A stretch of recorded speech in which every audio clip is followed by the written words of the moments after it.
Écoutez l'extrait sonore et les 4 propositions. Choisissez la bonne réponse. Qu'est-ce que vous voulez manger? A. Au restaurant, je préfère. B. Avec mes amis, je crois. C. Ce soir, vers 20h. D. Le plat du jour, s'il vous plaît.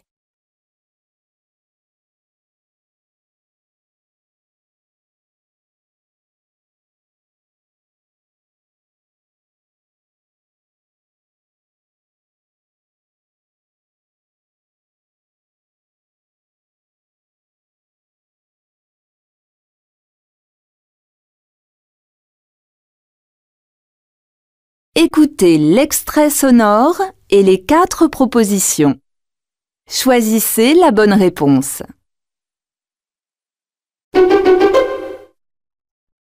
Bonjour monsieur, c'est pour un sondage.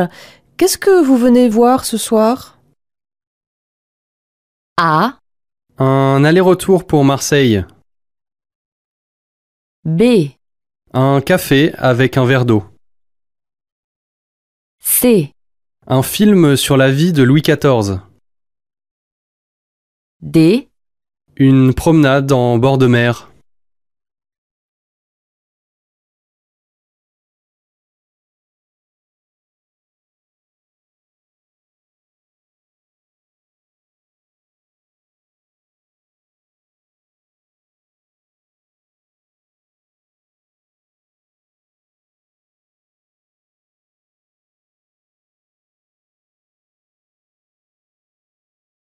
Écoutez l'extrait sonore et les 4 propositions.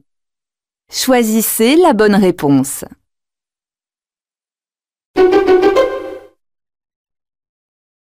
Salut Jeanne, c'est Jérémy. J'organise une soirée chez moi pour vous montrer les photos de mon dernier voyage. Super. Tu veux que j'apporte quelque chose pour le repas? A. Oui, un bouquet de fleurs. B. Oui, un film policier. C. Oui, un jeu de cartes. D. Oui, un plat fait maison.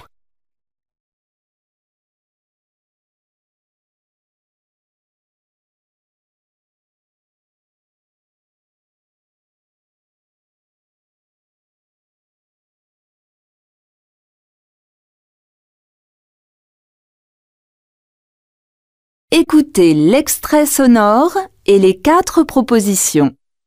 Choisissez la bonne réponse.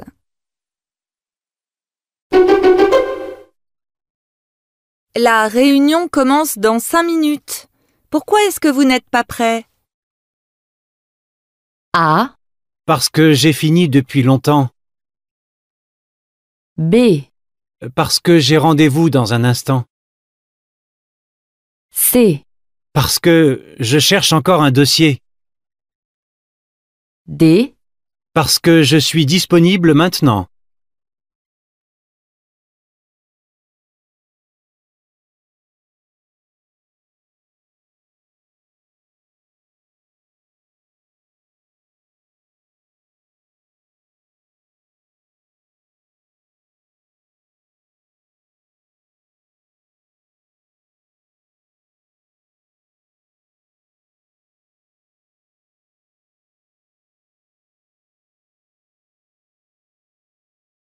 Écoutez le document sonore et la question. Choisissez la bonne réponse. Bonjour. Je voudrais un ticket d'entrée, s'il vous plaît. Pour le musée ou pour l'exposition? Je voudrais voir les deux. Alors, pour le musée, c'est gratuit. Pour l'exposition, c'est 8 €. Il y a une réduction pour les jeunes ou les étudiants? Non, c'est un tarif unique en semaine. Le dimanche, c'est gratuit. Ah. Je vais voir seulement le musée alors. Très bien. Voilà votre ticket gratuit. Pourquoi la jeune femme entre-t-elle gratuitement?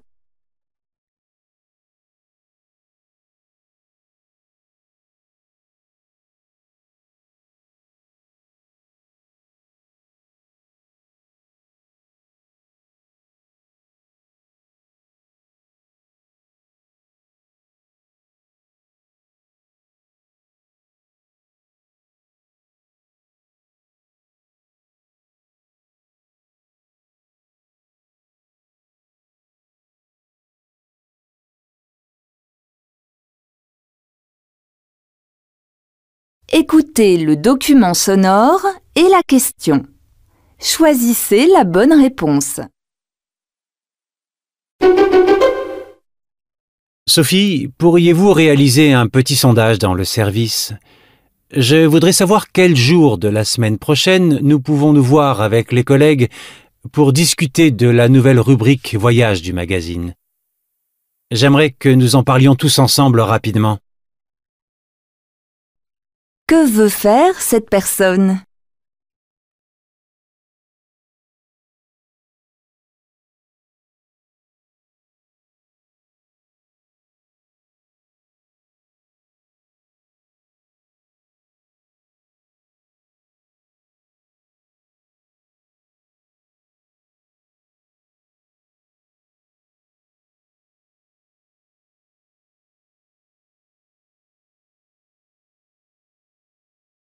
Écoutez le document sonore et la question. Choisissez la bonne réponse. Paris Sortir, l'un des magazines parisiens les plus lus, a 60 ans. Pour célébrer l'événement, 32 photographies sur l'histoire des voyages en train à Paris sont visibles dans le hall de la gare de Lyon jusqu'au 29 mars. Comment est-ce que la revue a célébré son anniversaire?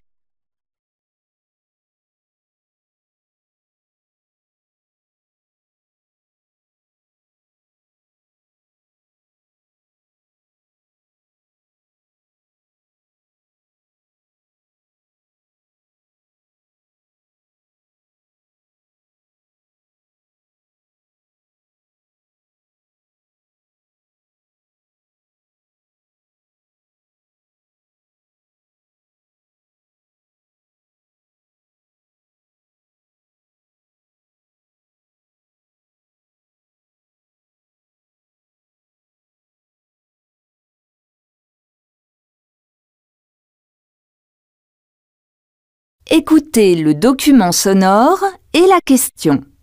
Choisissez la bonne réponse.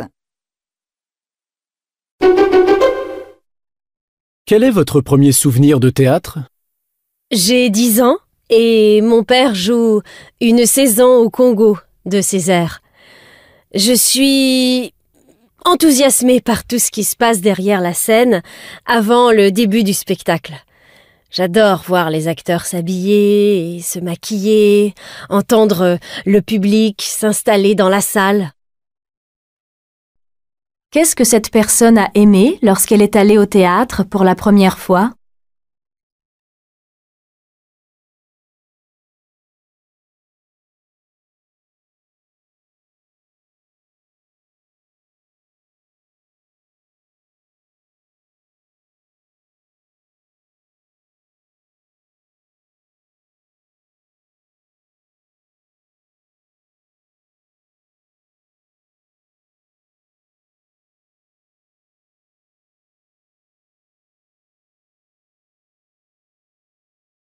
Écoutez le document sonore et la question.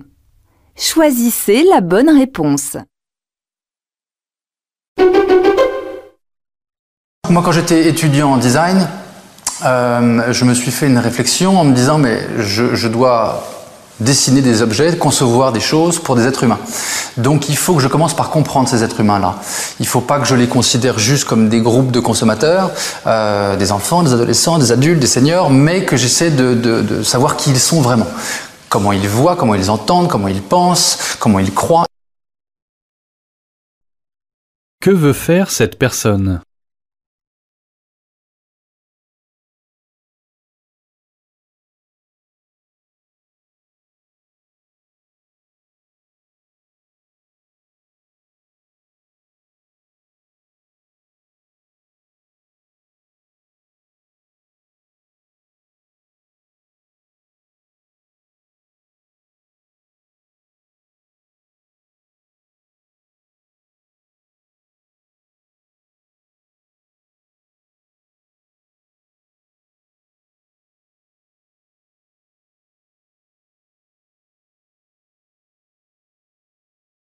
Écoutez le document sonore et la question.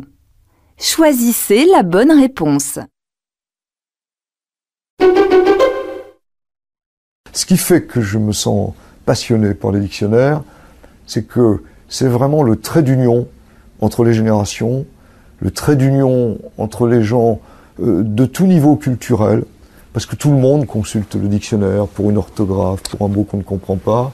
Il s'agit d'être à la fois précis, simple, élégant aussi, de définitions qu'on puisse lire, qui ne soient pas trop jargonnantes. Quel est l'avis de l'intervenant sur les dictionnaires ?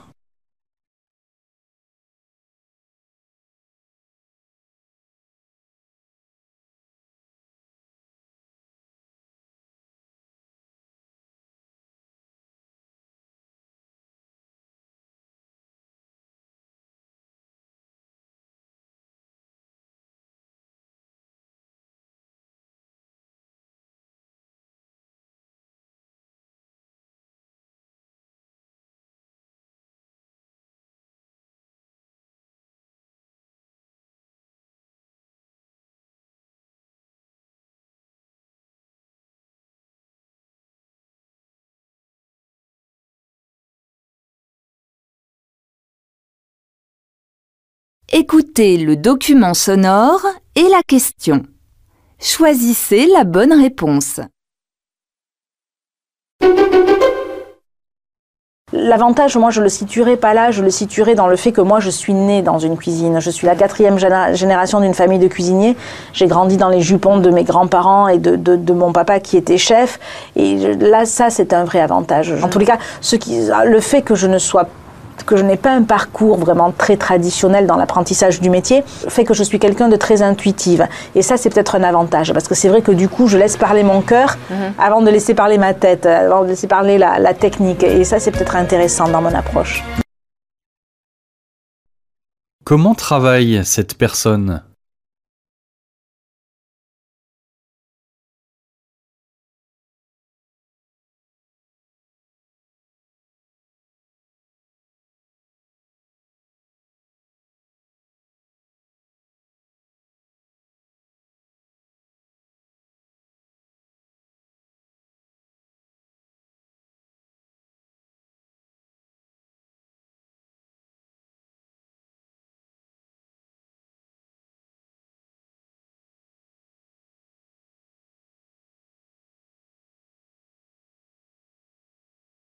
Écoutez le document sonore et la question. Choisissez la bonne réponse. Une bonne nouvelle, c'est le meilleur médicament du monde. Une mauvaise nouvelle, c'est le désespoir qui s'abat. Toutes les bonnes et mauvaises nouvelles que j'ai eu la chance de traverser ont été utiles.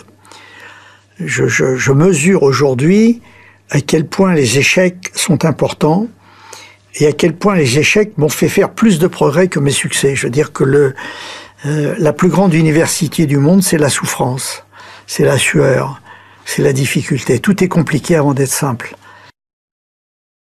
Qu'est-ce qui a permis à l'intervenant de progresser ?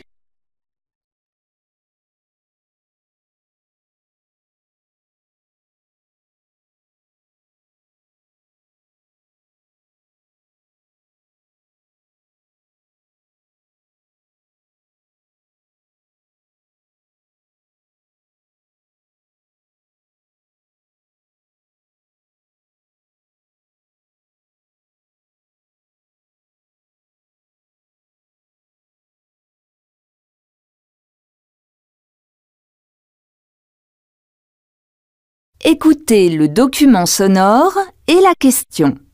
Choisissez la bonne réponse. Non, moi je pense qu'en fait, effectivement, pour la bande dessinée, il y a un certain nombre d'ingrédients qu'on retrouve en Belgique. Donc la bande dessinée, c'est un peu le cinéma du pauvre. Et nous, en Belgique, nous n'avons pas de pétrole, mais nous avons beaucoup d'idées. Nous sommes un petit peu irrévérencieux, c'est vrai, rebelles, nous avons beaucoup d'imagination et nous sommes surréalistes. Et donc tous ces ingrédients sont utiles pour faire de la bande dessinée. Ce qui explique à mon avis, cette grande tradition et aussi toute une série d'auteurs qui ont le mérite d'avoir fait vivre. Que dit l'intervenante sur la bande dessinée belge ?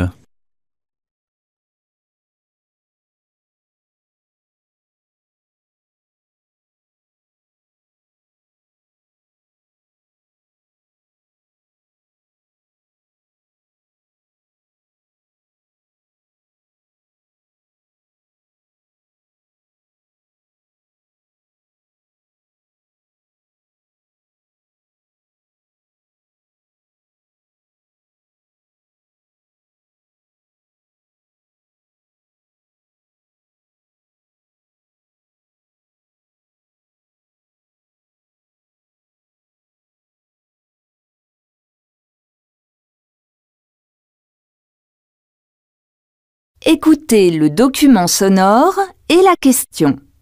Choisissez la bonne réponse. C'est compliqué à dire, parce que d'abord, la domination de l'anglais, moi je mets la formule en cause. L'anglais est omniprésent partout, à certains niveaux d'activité.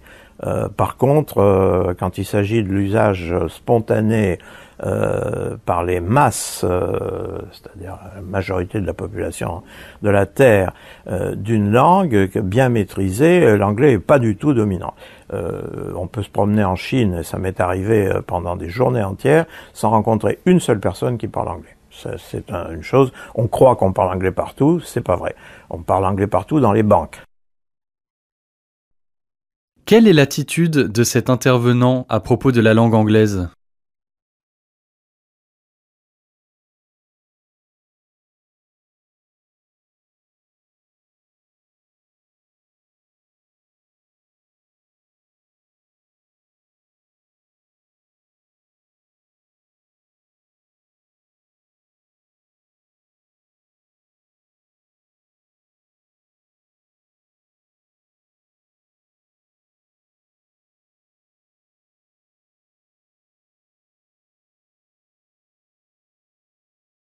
Écoutez le document sonore et la question. Choisissez la bonne réponse.